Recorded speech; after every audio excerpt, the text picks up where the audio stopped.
welcome to the next installment of Kidlit Car Chats. This is my new series where I talk about life and Kidlit from my car while my 1-year-old sleeps in the back. So for this episode, this video, I want to talk about how tricky it is to be a parenting content creator in this day of age, especially because when I share books, I want to show their value in terms of how they've personally benefited me and my family. And sometimes in order to do that, you have to share a little bit about your family, right? To make that connection.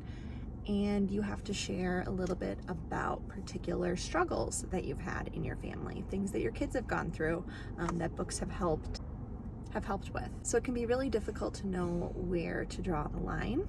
And I know that a lot of just like parenting content creators and influencers have dealt with this, figuring out a way to make their content seem relevant and relatable while still making sure to respect their kids and their family's privacy. So that's something that's super, super important to me. You'll see that I never share my kids' names, I never share their faces, and I always make an effort to not ever cross that line of sharing anything that feels too personal, that one day my kid might look back on it and say, why did you share that, Mom? But then it's also like, you know that by sharing generalities, general experiences that you've had, that can help a lot of families. You don't want to totally hide every experience that you're having in your family because you have an opportunity to connect with others and be a support for them, be a light for them. Figuring out how to balance that has definitely been tricky, especially now that my eldest daughter is going to be 5 soon. I don't have any concrete boundaries besides not showing name and face. It's kind of like I know based on how it feels. It's more of like a gut thing. Start to share a story sequence,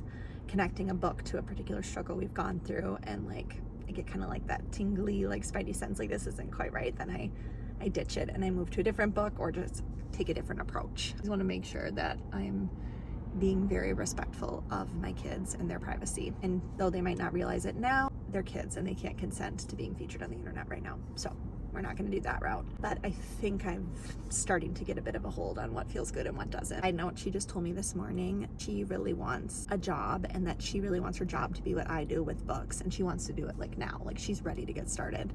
But I've had to explain to her that I don't show her face on my platform for her privacy. She's had a lot of questions about that actually. I wanted to know like, why am I showing my videos to strangers in the first place? I'm like, good question. She's always known that I've done stuff with books. Like we always have books all over the house. She's helped me put like flat lays together, but lately she's been seeing me make more videos, and she's really interested in the whole YouTube side of things. I told her that she can definitely get more involved if she wants to. There'll never be any pressure. I'm not going to start showing her face. She's not going to become a focal point of the page, but that she's definitely welcome to help me more behind the scenes, which really she already is. We'll see how long that lasts, but right now she's really interested in it. She actually just made her first video where she comes up to the camera and shows the books and shows some pages and talks about them. And she started some early reading. She's 4. It's been really cool to see. She has a great memory, so she picks up on things really quickly and like can go through a list with like no context clues and read the words. It's just like, I don't know how you figured that out. So that's been a really fun thing. All right, I'm gonna head out. We'll see you later.